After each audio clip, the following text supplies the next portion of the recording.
Good old Saint Nick. Cool old Saint Nick. He does it again. 4 more touchdowns, 471 yards. Leads the Eagles down the field for the game-winning field goal drive. Gets knocked down on his ass by Jadeveon Clowney, but then gets a special cup of eggnog on the sideline. Gets back up, gets back on the field, and the Eagles win it. They squeak past the Texans. They're still alive in the playoff hunt. Philly 500 is here. I am Adrian Fedke. Let's talk about it. What a game. What a game. I think I had 4, 5, 6, 7 heart attacks. I drank a lot of eggnog, but I felt good, man. This is Nick Foles' time of the year, St. Nick, and he delivered. He delivered presents early today. What a game. What a game. Oh, my. Oh, my.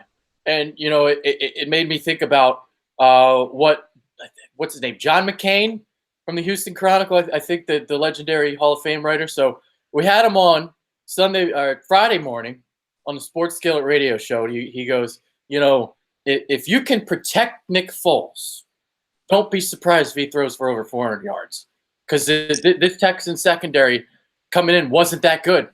And they were getting thrown on all season long as you could, you know, protect them. Because obviously they got Clowney and J.J. Watt. And for the most part, they were able to keep Nick Foles upright. And look at what he did today. Unbelievable game by Foles. I mean, you know, like early on, he was missing some throws high. You know, he had a bad interception at one point and the fumble. But when, you know, the thing with Nick Foles is that when it matters, that in the pressure situation, you know he's going to deliver. And when we were down 1 point because of the missed extra point, but we were down, I felt really confident that we were going to go at least get in field goal range. I felt like we would. And Foles didn't let us down. It was great. Did I say John McCain or John McClain? I don't remember. I don't know. John McCain is from Die Hard. But it's John McClain. Yeah. John McClain. I think it's McClain. Yeah. But, yeah, he was like, you know, he was talking on the show. He was like, he was thinking the Eagles were going to win. Nick Foles will be able to throw in the secondary, and that's kind of what happened today. Zach Ertz get really involved again. 11 receptions for 90-something yards and two more touchdowns. So broke the record. He gets involved heavily again. Alshon Jeffrey, 2 critical receptions. So you had that 52-yard catch and run where, you know, missed tackle by the Houston defender. I forget who it was in the secondary. And then you had that one where he turns 50-50 balls into 80-20 balls, how we could go up and get it on that final drive. So he was big again.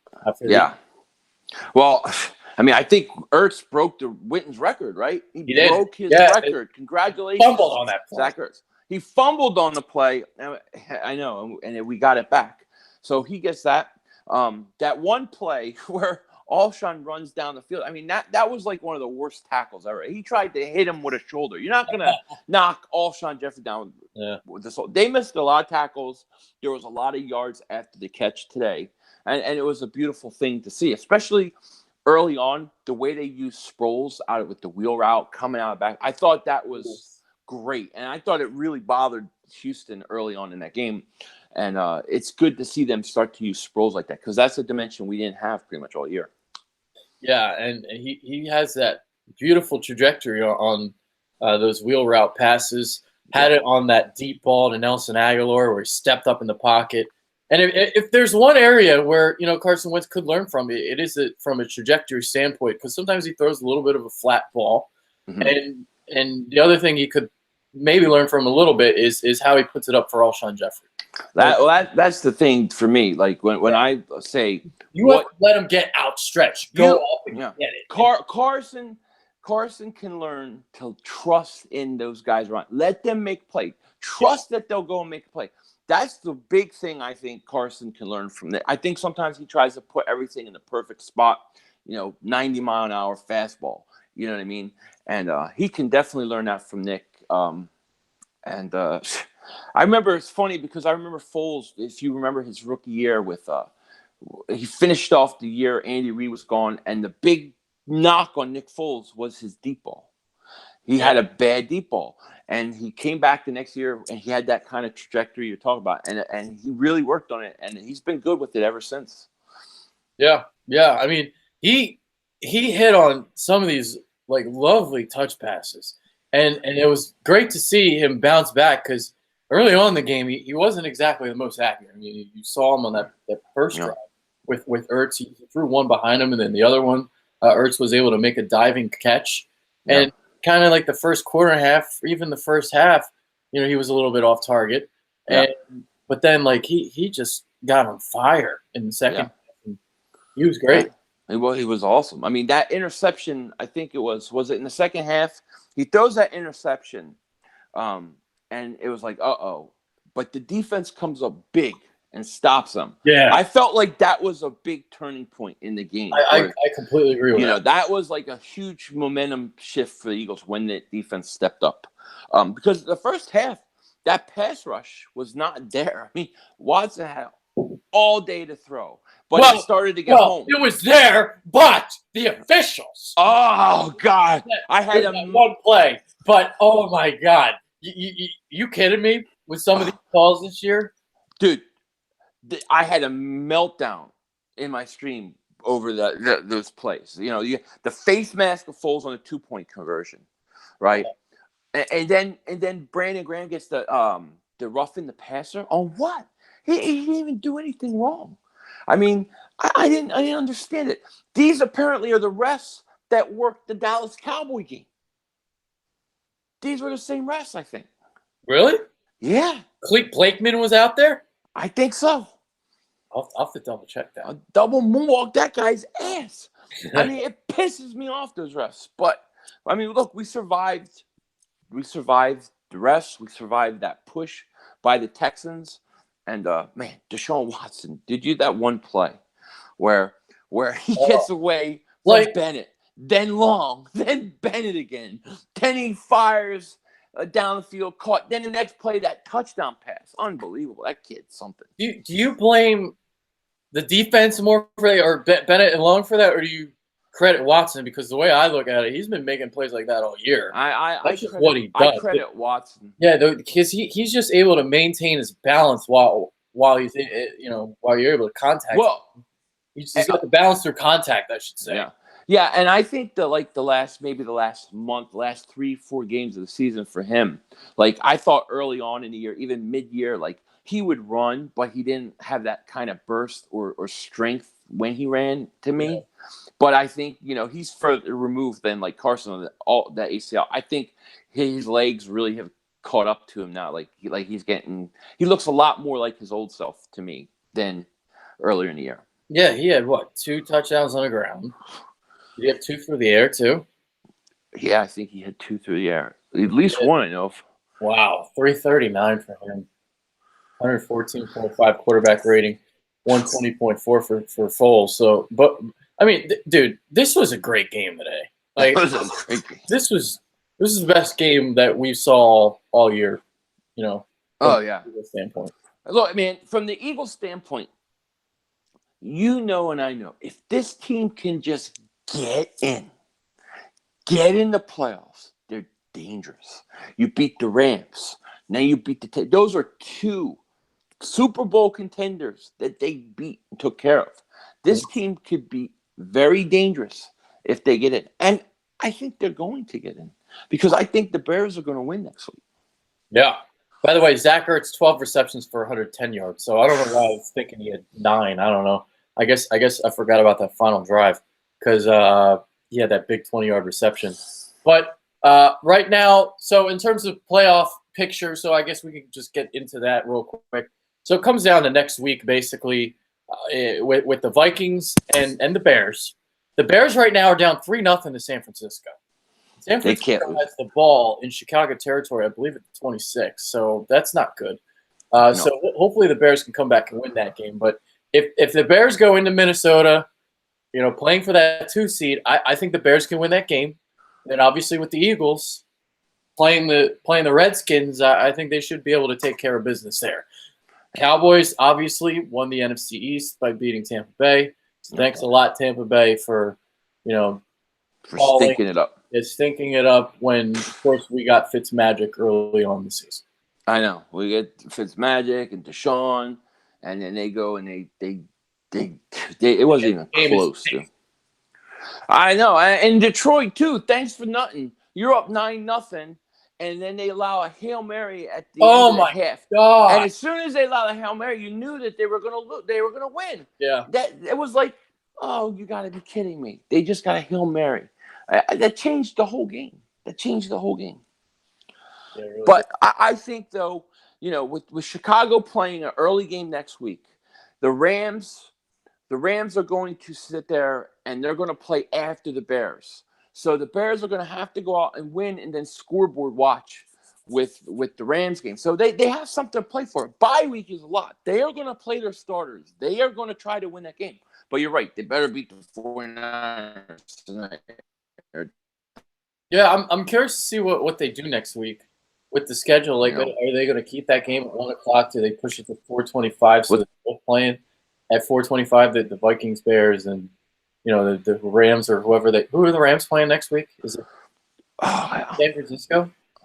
It might be San Francisco. Yeah, I'm not sure, but I think the Bears are a 1 o'clock game, right? Well, I don't know. What I'm saying is, like, the NFL will flex games out for week 7. Like, they'll flex games for week 17. Right. I don't know if they would flex that to 4:25 or they would just keep it at 1 o'clock. I'm curious what they put for the 8:20 game. Maybe they put that Titans-Colts game at 8:20. Oh my God, that's going to be a great game. Yeah, that might be a potential playoff game. Let me look. I think it's the Niners, right? That they play. Man, I should have just checked. I don't know. I don't know who the Rams are playing. I think it's the 49ers next week. Yeah, and I think the Seahawks play Arizona. But the Bears they have a chance to get that bye week, and they're not going to know what the Rams did until after they played.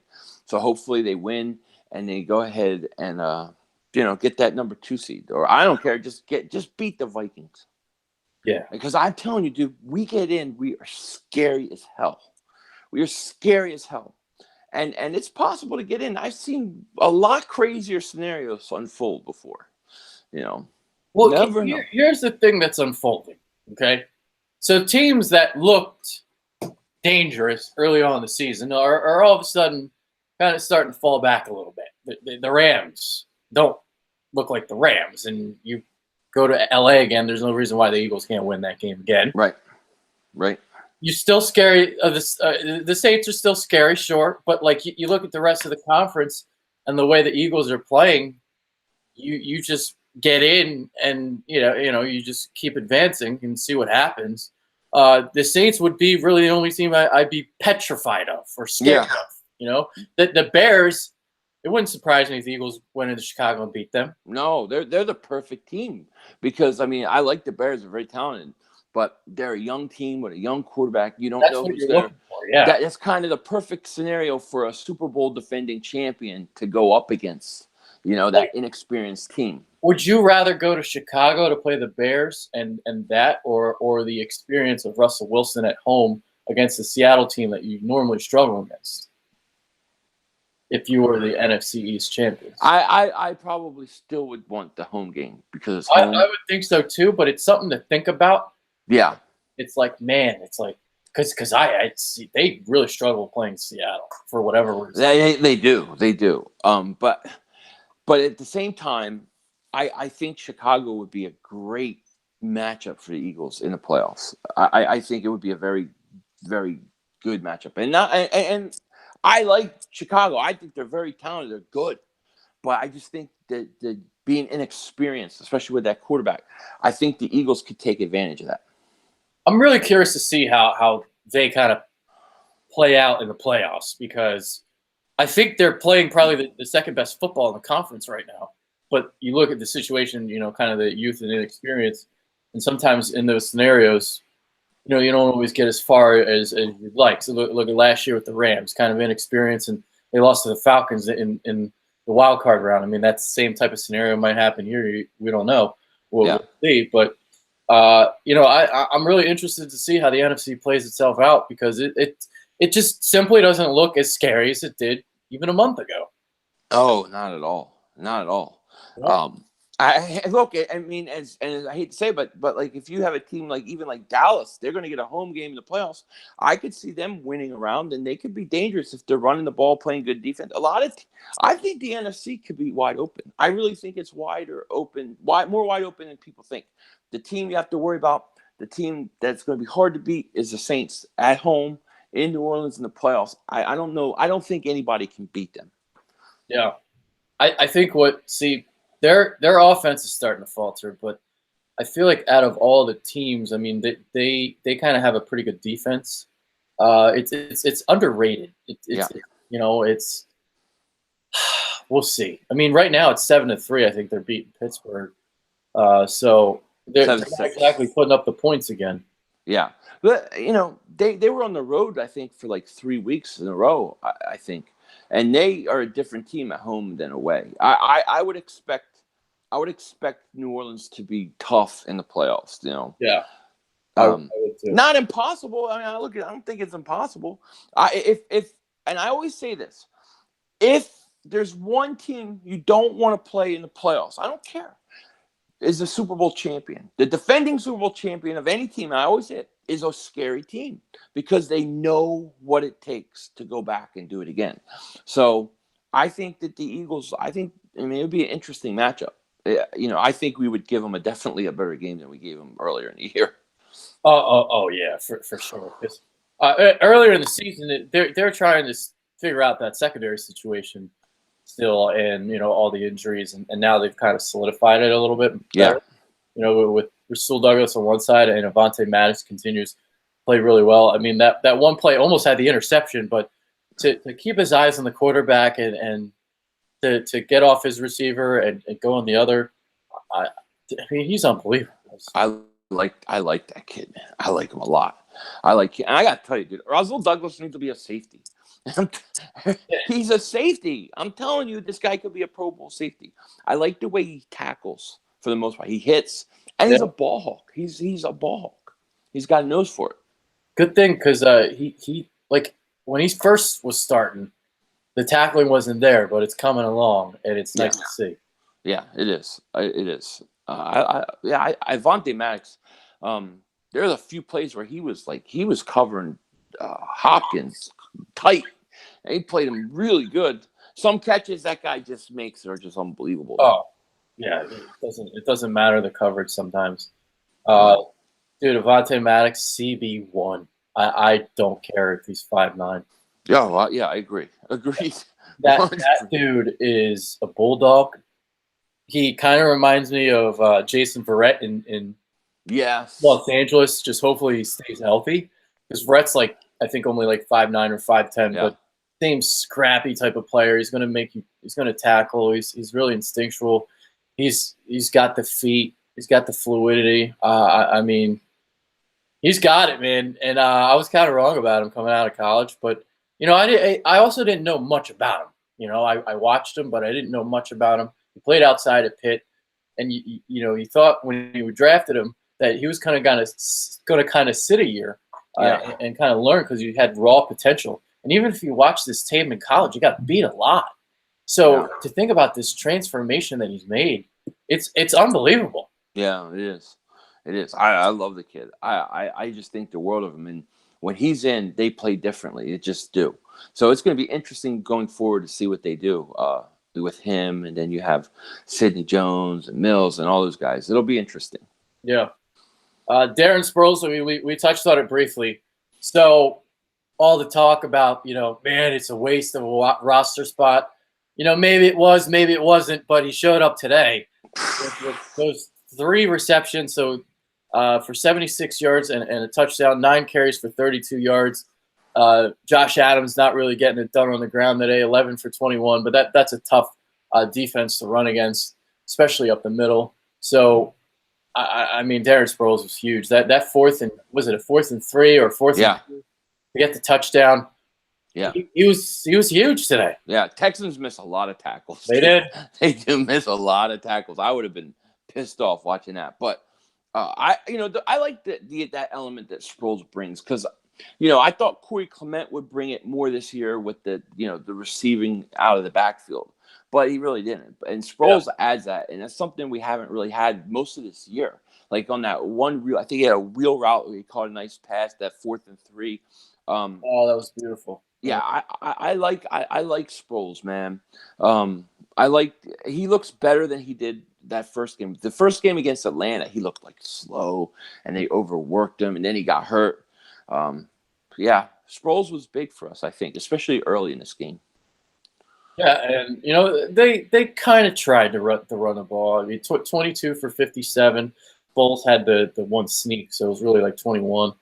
Backs, 2.6 yards per carry. So coming in, it's like you kind of knew that they were going to struggle running the ball, but you just wanted to see them run it. Yeah. I mean, it really wasn't an even ratio, though, because Nick Foles threw it 49 times. But this was kind of a game where the throw was working and the run game wasn't. And, that's kind of what Doug tends to do if the run game doesn't work. But I think in this type of scenario, he kind of ran it more than he would normally, if you think about it.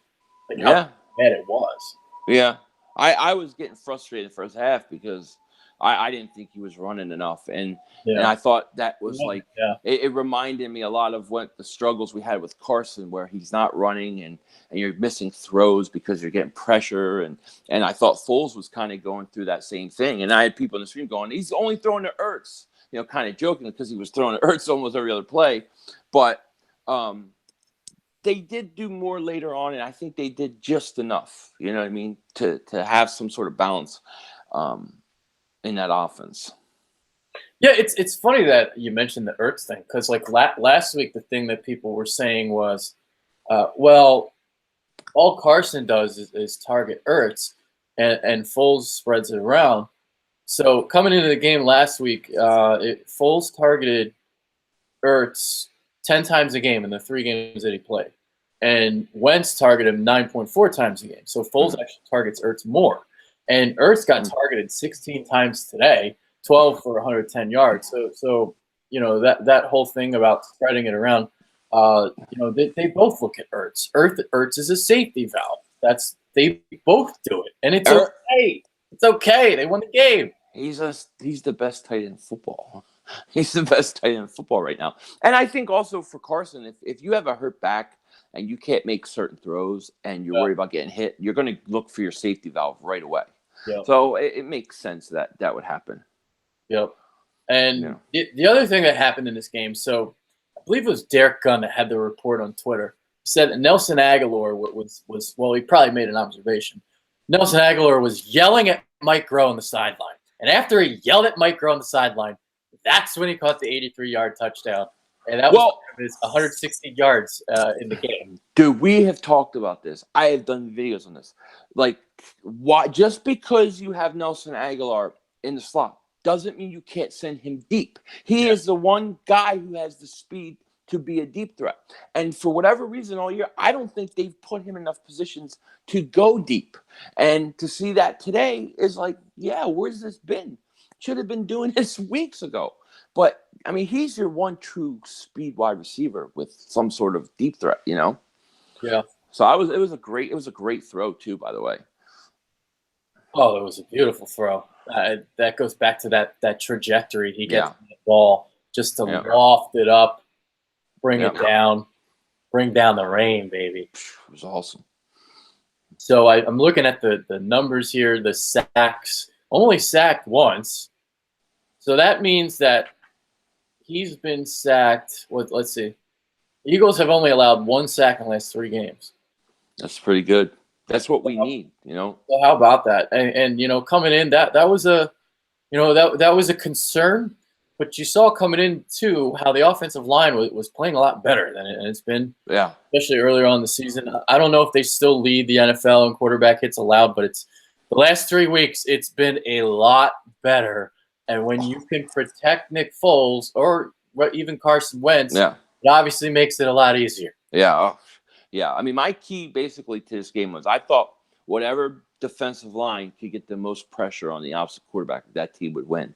And I think obviously you saw that it was the Eagles. In that second half, especially, they got it going. So that is a ferocious defensive line. Watt, Clowney. I mean, they come at you, man. So, yeah, I mean, overall, they did a pretty good job. Foles stood in there. He took some shots, got up from it, and they got the win, baby. Yeah. Yeah, literally took the Love it. with Willis Reed moment there. Yeah. So 35 of 49. 49 passes. Wow. Passes.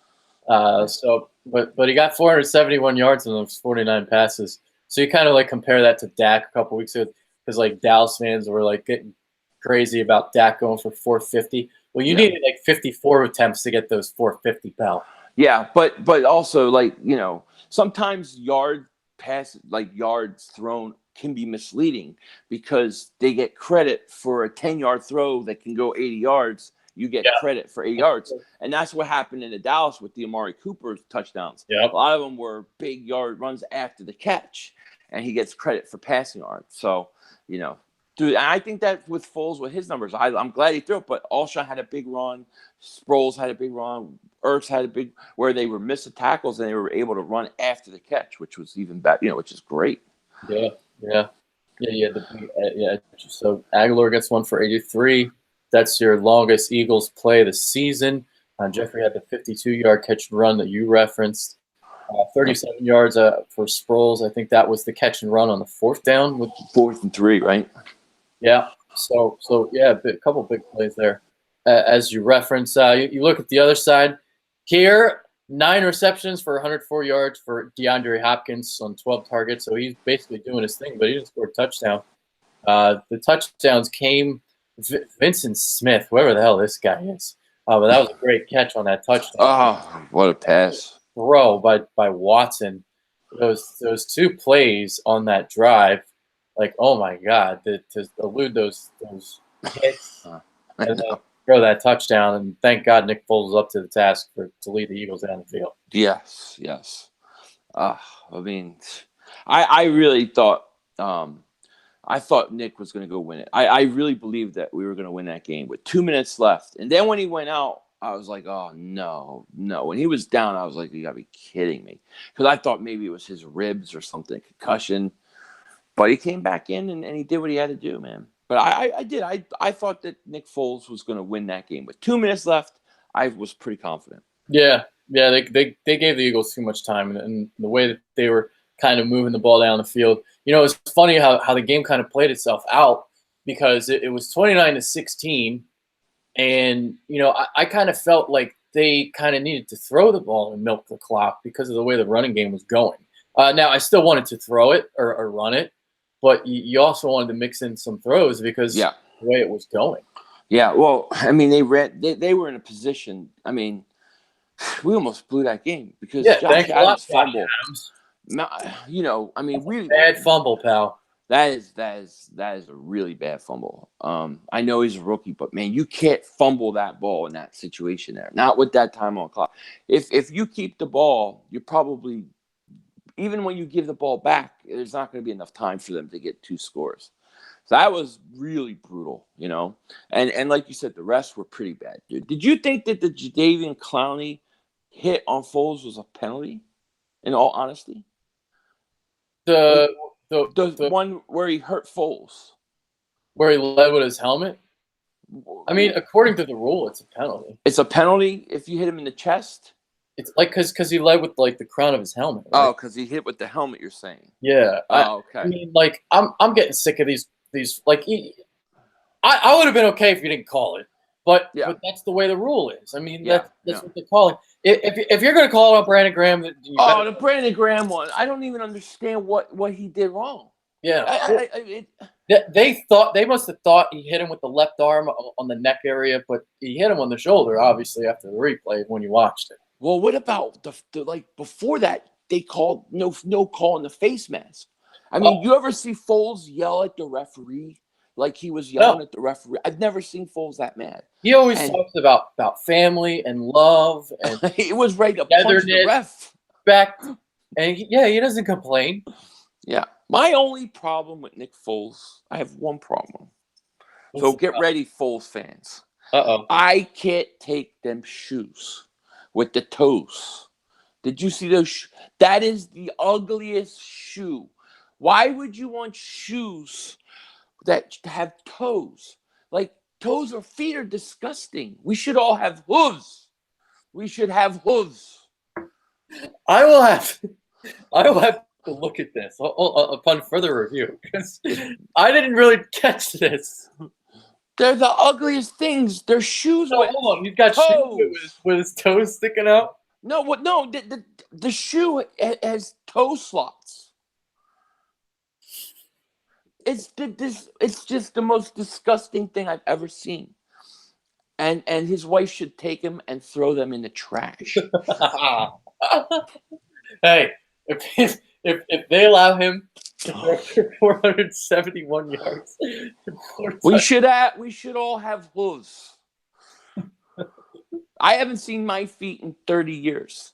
I keep socks on them. I don't look at them. They're disgusting. You know, by the way, that's how you pick up women. You make fun of their feet. That's right. Yeah, you find the prettiest girl in the bar. Well, I'm married, but for you guys are trying.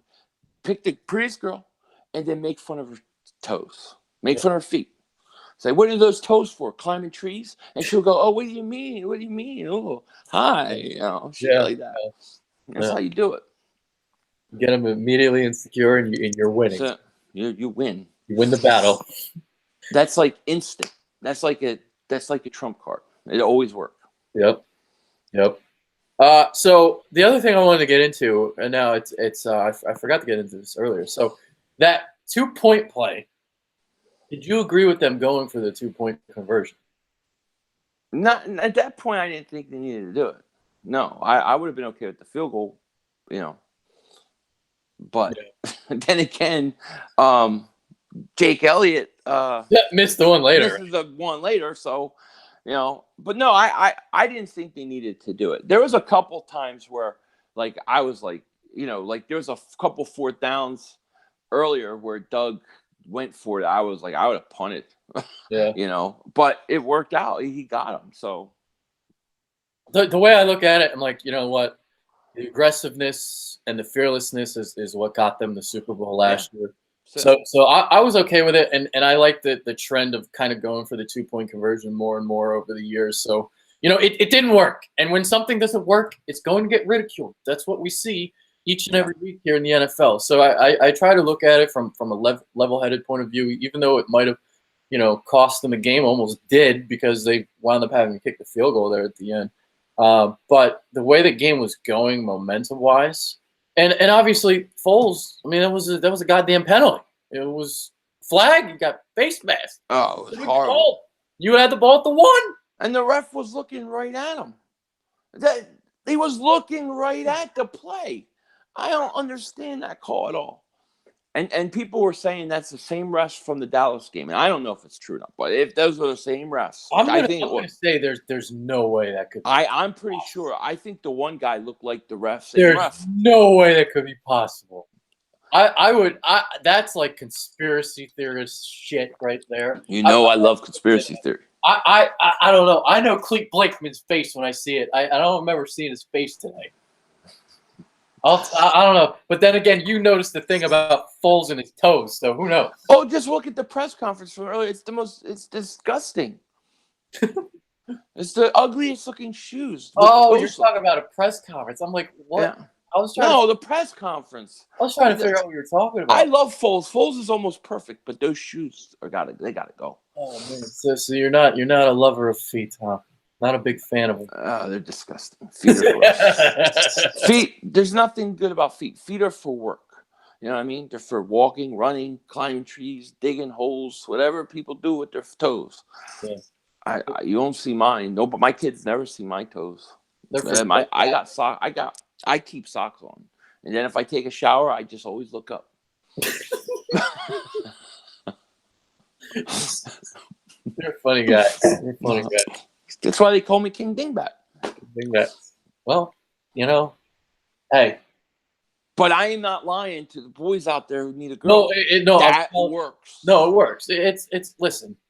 If there's a reason why nice guys finish last, but like that expression, it literally works, because if you start saying what every other guy says, you're done. All right. Yep. You start making fun of them and act a little differently. Yeah, but look, if you have a girl and her little toe is like this on the other toe, you know what I mean? So it's like all bent and crooked. Tell her it's ugly. Yeah, you It's have the to look truth. for things to make fun of and just say it in a non-demeaning way, and you're good. You're good to go. She is obviously, if it's all bent, you may be facing down. You know, evolution toe. Like you can tell that they evolved from a family of tree climbers or dirt diggers. You know, one or the other. And then that leads to conversation. That's it. And then marriage, children, cigarettes, and eggnog. Oh, this is what you get on the Better Dingrats. That's it. Story of love and Nick Foles' feet. Oh God. Keep drinking that eggnog. I'm all out. I still got 3 quarts downstairs, so I'm okay. But Yeah. I just don't have to go down and get it. Yeah.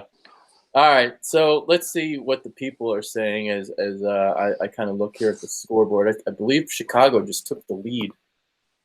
So Good. Mitch Trubisky threw a touchdown pass. So it looks Good. like 7-6 Chicago. That's perfect. Rams are winning 21-9. That's okay. That'll just make Chicago have to go into next weekend. It matters. Yeah. Either way, whether they win or lose. Yeah. It don't matter. I'm trying to put, man, my internet's the worst. I'm sorry. Hold on. I should just have you get the comments. I don't have I need my other phone. I don't have it with me though. I can't open it. Yeah, I'm in like the worst possible location for internet. All right, well, I'll try and think of what else can we talk about. What else happened? I mean, the defensive line got 4 more sacks. I mean, they had the penetration on Deshaun Watson. It was a bad offensive line coming in. It was allowing the most sacks, I believe, in the league coming in. Yeah. So they were able to pressure Deshaun Watson, and the pressure again for another week where it wasn't there earlier on in the season. Right. Well, I'll bring this up because I know people are thinking this in the comment section. The whole Wentz Foles debate For another week. we don't need to have it right now. We have it in the off season. We can debate all you want. Right now, it's got to get behind Foles, get behind his team, and you just want to go as far as possible. But I know people are wondering. I know people are asking me my stream. Do I trade Wentz? Do I trade Foles? What do I do? It's pretty clear the Eagles have already said they're keeping Wentz long term, and Foles probably will be bought out of his contract, right? I think he's got a 1-year option that they're not going to pick up because it's like $20 million in cap hit. So, yeah. But I know that's what people want to talk about a lot and ask a lot because it's what I got all day. But right now, man, Foles' show. Let Foles go. Let him run the rest of the season. Let's see what happens. Let Carson get healthy. Yeah, I mean, you are right about people in the chat. Some people do want Nick Foles. Rapid Fire Reaper says Nick Foles earned the right to be the starting quarterback. He has outperformed Wentz, the exact same players Wentz had. So here's the way I look at that. Because, Steve, there's been a big difference in the way the offensive line is played. And, you kind of started seeing the entire offense turn the corner after that Giants game. And obviously, we kind of found out with Wentz and his injuries, he was dealing with the back issue, and it all made sense why you weren't getting the production from the quarterback. But everything from the offense was finally coming together. You had the running game with Josh Adams. The offensive line was running the ball and opening up the holes. Doug Peterson was sticking with the run. Play action was working. Everything was working offensively. And then Carson Wentz gets hurt. You put Nick Foles in there, but Nick Foles is capitalizing because the offensive line is playing tremendously. So in these 3 games where the offensive line has only allowed 1 sack, Nick Foles has been tremendous. I've talked about this. I mean, when he gets time back there, he can pick you apart. And precise accuracy at many times today. He might have started off a little cold, but he was great today. And he's been great. But when it comes to the future of this team, I mean, let's not get it twisted. Carson Wentz was drafted for a reason to be the starting quarterback. And he's going to be the guy. Yeah, I mean, in the end of the day, that's what it is. You know, I love, I'll say this. I don't think that it's a Carson or Nick debate. At least not my. I love both guys for different reasons, but the way the team looks at things, like they're gonna look at a guy's age, they're gonna look at his ceiling, and the way it is. I mean, Carson is the future, but he's got to be healthy. Yeah. He's not healthy. I don't think he was healthy at all year. And everybody else who has come back from ACL this year has struggled and had problems too, including Deshaun Watson. He has not looked exactly like himself that he did, like he did last year. He looked like running. You could tell earlier this year. I think his legs are coming on a bit now, but I just think it's natural. I think that we got to give this guy time to get healthy. Rapid Fire Reaper responds with Wentz's time of throw. He has the exact same O-line. He holds the ball too long wide. So this goes back to the point and looking at the statistics. This isn't true. So the first 2 weeks of the season, when Nick Foles had this same exact offensive line when it was struggling, he was getting the ball out in 2.79 seconds. Wentz on the season 2.49. But last week, Nick Foles was getting out in 2.19 seconds because this offensive line is playing so much better than it has. So when you have to sidestep pressure, obviously it's taking longer to get the ball out. 2.79 seconds for the first 2 weeks, that's not good at all. And then 2.49 from Wentz. So we're talking about him holding on the ball too long. That's really not the case. It's the offensive line struggle. So when you look at the statistics, that's what that is telling you. The offensive line was struggling earlier on in the season. I mean, 2.79 compared to 2.19 last week. So that's a 0.6 difference in seconds for an offensive line from the start of the year now. Yeah, and look, I think that one of the things Doug said after that Dallas game was that before they even knew Carson was going to be out, him and Mike Groh decided to simplify and get back to basics on that offense and make it a lot more simpler. And I think that also helped, but Carson wasn't there when they did that. But they had done it, and they were planning on doing it anyways. And then don't forget, we had all those struggles with the other wide receiver. Aguilar was on the outside. He wasn't producing. There's just a lot of different things going on. I don't think it's just one thing. Harvey Mack says, now you want to credit the O-line, credit y'all Wentz fans, not Eagles. I don't understand. I don't know. I don't know if this guy's trolling. I love Did we not credit Nick Foles for this performance today? We're saying that's easier when the offensive line is playing better, and the stats back it up. So I don't know what this guy's talking. Well, that's what I'm saying though. Like, it's just that you can't say something about Carson without people assuming that you're talking down to Foles. And that's not the case. I love Nick Foles for what he did. I love Carson Wentz for what he does and what they do and what they are. I don't hate either one. I like either one. But, if we're going to be real, we're going to be truthful about it. I don't hear anybody yelling when Foles fumbles at the 3-yard line. But when Wentz does it, pull him out of the game, trade him, get rid of him. So, call it the way I see it. I didn't get on Carson or Nick Foles because he fumbled at the 3-yard line. You don't hear me complain. I give him the same respect that I give Carson Wentz. Try to keep it even. But when you know that the team is telling everybody we're keeping Carson Wentz, he's our franchise, then people get mad at you because you don't want to trade him or get rid of him. I don't understand what you can do. I mean, it is what it is. Yeah. Sean Fitzpatrick says, notice how better the Eagles have played since Onion Head lost his hair. Coincidence? Yeah. So that's it. It's all my hair. It's right. All you, baby. It's all my hair. Harvey Mack just said Carson's turning into Sam Bradford, so he's got to be trolling. Sam Bradford, I don't think ever won an MVP last year. Like if he didn't get hurt, he would have won an MVP last year. But I don't think Bradford. Sam Bradford. I mean, dude, do you realize we were talking about a guy that came back from a torn ACL, had a bad back for how many weeks, and the guy still put up decent numbers. I mean, look at his numbers. They're not like horrible. The way people talk about him, you would think he was the worst quarterback in the NFL. Like, comparing him to RG3 is like, it's not even close. Yeah. EDP is in the chat. He shattered his phone. Why did you shatter your phone? Okay, all right. Don't worry. I'll send you my number when this is over. So he shattered his phone. Why did you shatter your phone?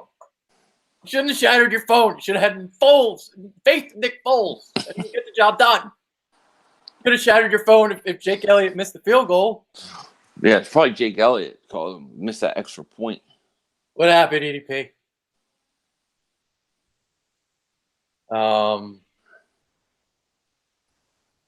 Again, give Wentz weapons and legit defense before crucifying him, says Sean Fitzpatrick.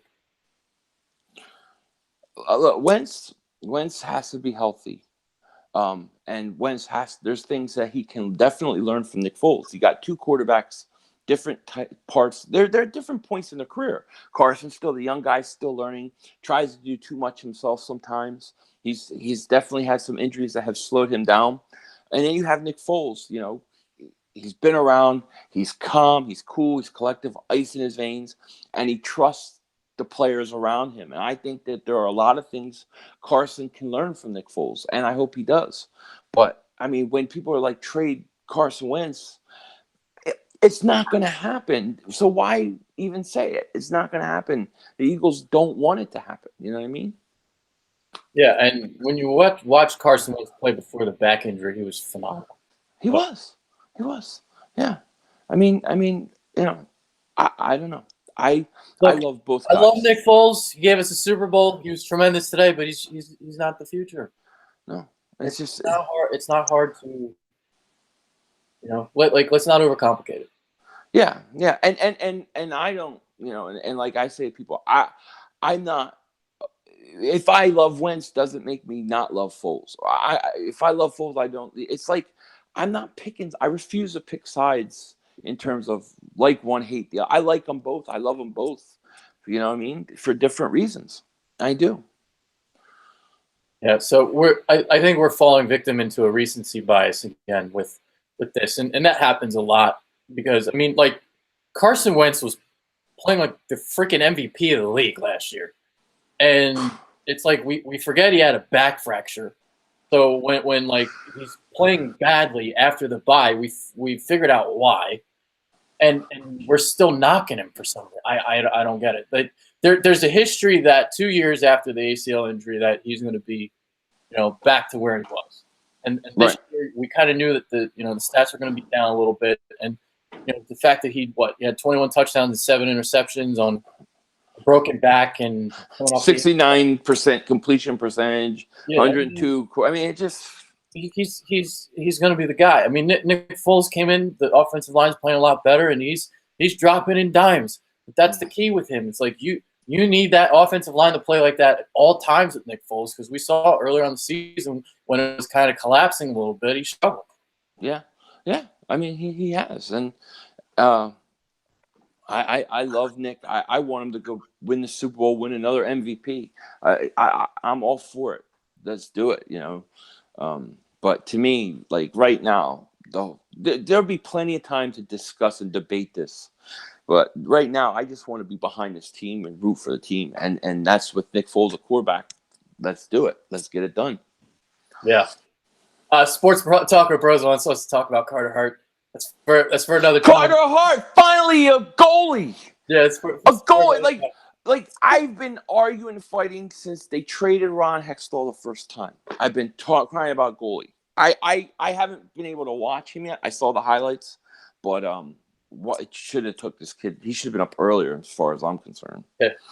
So the reason why EDP's phone is shattered is the Deshaun Watson roughing the passer call. He was. Oh yeah, dude, I lost it during that too. That was the worst, one of the worst calls I've seen. And if anybody can confirm that those were the refs from the Dallas game, let us know. I don't think I'll look into that. The key with Foles is he has a better deep ball accuracy, so we have a vertical passing game. See, this is again like if you go back and watch my video about Foles and Wentz, if you look at the statistics, Wentz's deep ball accuracy numbers and his intermediate range numbers were actually better than last year. So again, we're falling victim into a recency bias because he was dealing with an injury. He was phenomenal to start the season. Like from that Colts game heading into the bye, he was actually playing really good football. But everything around him was the offensive line wasn't there. The defense wasn't there. They were going through that mess in the secondary with all the injuries. And, a lot of things weren't going. The defensive line wasn't getting the pressure that they're getting now. So the entire team as a whole wasn't playing to its capability. And then when it started playing up to their capability, that's when Wentz had the injury.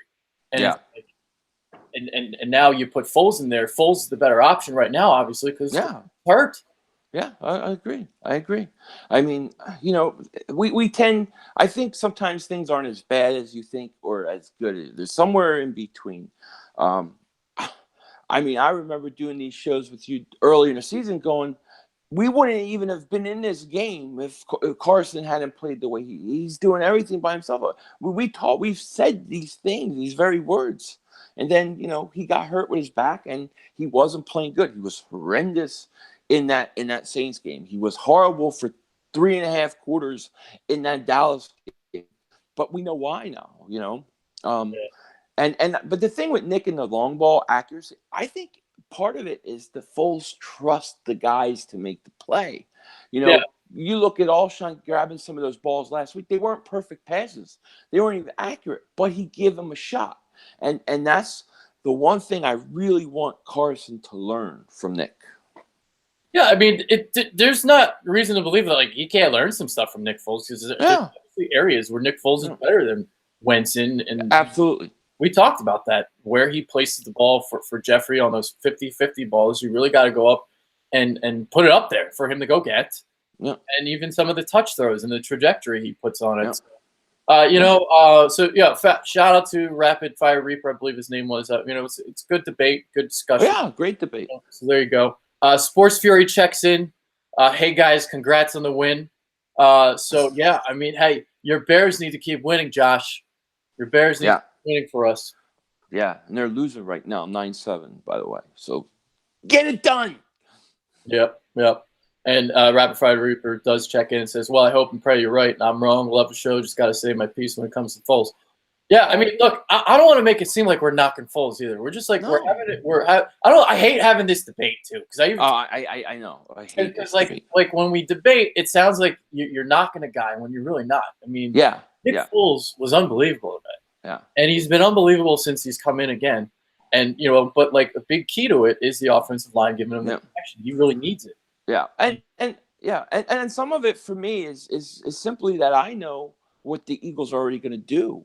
So it's easier for me to accept it. I know Carson's a younger guy, he's the future, and that's the way it is. So why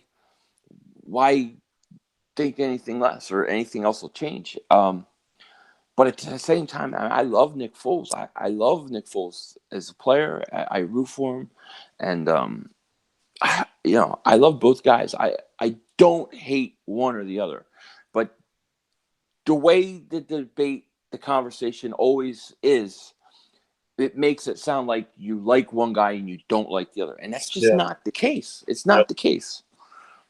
Yeah, it's a tough conversation to have. Yeah, I hate the conversation, and that's why I'm just trying to focus on the game and who we're playing and get in the playoffs, because all off season until they release Foles or whatever happens, this is going to be the debate. Yeah. So Dr. Philly's asking Vikings Bears with question marks. The reason why we're saying that the Vikings play the Bears next week, and if the Bears win and the Eagles win next week, then they're in the playoffs. Yeah, that's what it is. That's why we're bringing it up. So the Bears still have to win today, though. So I don't know. Yeah, are they winning? I can just check the score. They're not. They're losing right now. They're losing again. 9-7. Okay, that's 9-7. They just so San Francisco's not scoring touchdowns. No. 3 field goals. Okay. All right. I think the Bears should be fine. They'll win that game. Yeah, I think the Bears are going to win today, and that'll mean that they have something to play for against Minnesota, which gives the Eagles a better opportunity to win and get in. All right. So there we go. I guess the final kind of thing that I'm going to say before I head out. So I am going to win a fantasy football league where I drafted Le'Veon Bell #1 overall. Carson Wentz got hurt, so I started Nick Foles today. Josh Gordon was suspended, so Josh Gordon. AJ Green got put on IR like a couple weeks ago. He was gone for me. Jordan Reed got hurt, so he was gone for my tight end. So I pulled like this Philly underdog run to the championship, and Nick Foles was my Super Bowl MVP, going for 40 points, baby. So I started guys like Kalen Ballage, Antonio Callaway got 0 points. And I'm gonna win because this guy's really far behind. So I had Mike Evans, Julian Edelman, I have Nick Chubb. So like those were my big leaders today, and I'm gonna win this championship. That's awesome, man. That's great. That's great. My team scored points all year, but then they choked at the end. So that was the Sports Fury League. Yeah, congratulations. Yeah. I don't know what's going on in that Sports Fury League. I lost to Josh last week. Josh beat me. Josh double moonwalked my ass. He did.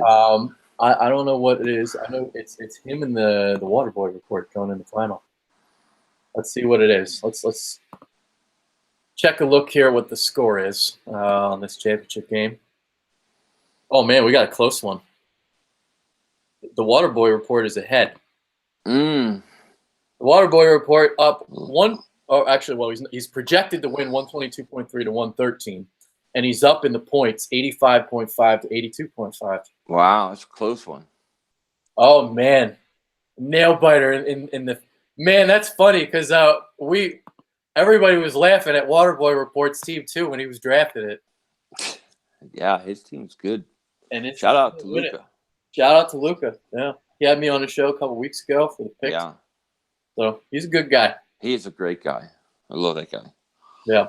You got any final thoughts? We're almost like an hour. Yeah, hey, I'm probably going to get done this video. I'm probably going to take next few days off, Christmas Eve, Christmas Day. I don't know that I'll be doing a victory cigar just because there's so much Christmas stuff going on. So I just want to wish everybody a Merry Christmas, Happy Holidays. I hope everybody has a great holiday and enjoy your week. And then next week, one more game. Let's see if we can get in the playoffs. Yeah. Let's go Bears. The Bears. Let's do it. The Bears. Get 2 W's from the Bears. Let's get a W against those stinky Redskins, and let's get in the playoffs. And let's hope anything can happen. So there we are. All right. So we're out of here. Hit the thumbs up button on the likes. So there you go. Give me a couple more bucks here as I procrastinate. 2 days before Christmas with Christmas shopping. I do have a second Christmas coming up on January 2nd. Yeah, you get 2, lucky dog. Yeah, it's a bit Ukrainian Christmas, although it's not as fun as it used to be because you don't get presents anymore. So now you just have to get up early for church, and I hate church. Yeah, I understand that. Yeah, so not to offend any church people out there, but I don't like church. Sorry. Not a big fan of it. Especially when you go to one where it's like in all Ukrainian and it's 2 hours long. So yeah. I understand. It's like я знаю трошки український. I know a little bit, but I don't know everything. Yeah. I feel the same way. There you go. All right. That's Philly 500. I'm Adrian Fecchio. We're out of here. Peace.